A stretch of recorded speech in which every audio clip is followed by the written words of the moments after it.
राज्य सरकार द्वारा गठित प्रवासी उत्तराखंडी सेल दुनिया भर में रह रहे प्रवासियों को न केवल जोड़ रहा है बल्कि राज्य के विकास में उनका सहयोग भी ले रहा है। इसी क्रम में बिलखेत गांव की मूल निवासी अनीता शर्मा को अमेरिका से लौटकर अपने राज्य से जुड़ने का अवसर मिला। उन्होंने प्रवासी सम्मेलन में गांव की सामाजिक जिम्मेदारी स्वीकार की और विशेष बच्चों के लिए काम करने की प्रतिबद्धता जताई। बतौर निजी संस्था निदेशक वे ऑटिज्म जागरूकता पर कार्य कर रही हैं और देहरादून में एक सेमिनार श्रृंखला आयोजित कर रही हैं। अनीता ने बताया कि ऑटिज्म से प्रभावित बच्चों की संख्या बढ़ रही है और सही मार्गदर्शन से उन्हें समाज की मुख्य धारा में जोड़ा जा सकता है।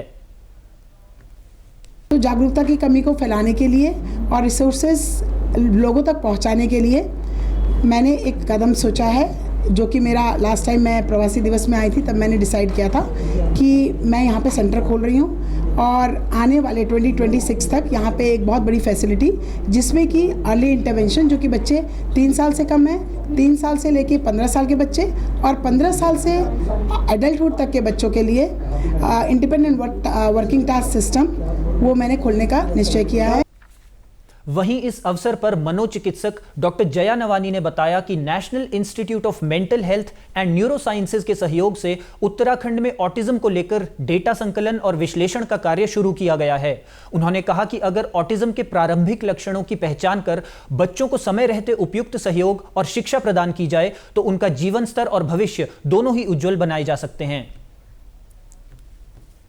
कि पॉपुलेशन हमारी बहुत ज़्यादा है, जो इलाज अवेलेबल भी है, वहाँ पे अपॉइंटमेंट बच्चे इतने ज़्यादा है कि किसी बच्चे का हफ्ते में 2 से भी ज़्यादा बार नंबर आ नहीं पाता। तो हमें कुछ स्पेशल स्कूल अगर सरकार चला सके और एक प्रोग्राम के साथ जैसे हम नॉर्मल बच्चा क्लास 1 और 2 या 3 या 4 में जाता है, अगर हम स्पेशल बच्चों का भी कुछ इसी तरह का एक प्रोग्राम बता सके कि वो धीरे धीरे कैसे आगे बढ़ें और वो जितना पढ़ सकते हैं आराम से, ताकि पोटेंशियल अचीव करें और अपने पैरों पे कम से कम अपना काम, अपने जीवन के लायक इतनी चीजें समझ सके, यही इलाज का टारगेट रहता है। प्रवासी उत्तराखंडी सेल के सदस्य सुधीर नौटियाल ने बताया कि बड़ी संख्या में प्रवासियों को दोबारा राज्य से जोड़ने में सफलता हासिल हुई है। अपने गांवों के विकास के साथ ही राज्य के विकास में उनका सहयोग लिया जा रहा है। उत्तराखंड में ऑटिज्म को लेकर जो कार्य हो रहा है वह भी इसी का एक हिस्सा है। 1.5 साल पहले प्रवासी सेल बनाया था राज्य सरकार ने और उसमें मुख्यमंत्री जी का एक आह्वान है सभी प्रवासियों से। हमने 2 सम्मेलन किए, एक जो देश में विभिन्न प्रदेशों में प्रवासी रहते हैं उनके साथ, और एक अंतर्राष्ट्रीय प्रवासी सम्मेलन जनवरी में किया था जिसमें करीब 17 देशों से हमारे प्रवासी शामिल हुए थे। तो माननीय मुख्यमंत्री जी का ये आह्वान है कि भाई आप अपने प्रदेश में क्या कंट्रीब्यूट कर सकते हैं, जो आपकी विशेषज्ञता है, एक्सपर्टीज़ है, हो आपके फाइनेंशियल रिसोर्सेज हो, चाहे और तरह के आपकी जानकारी हो,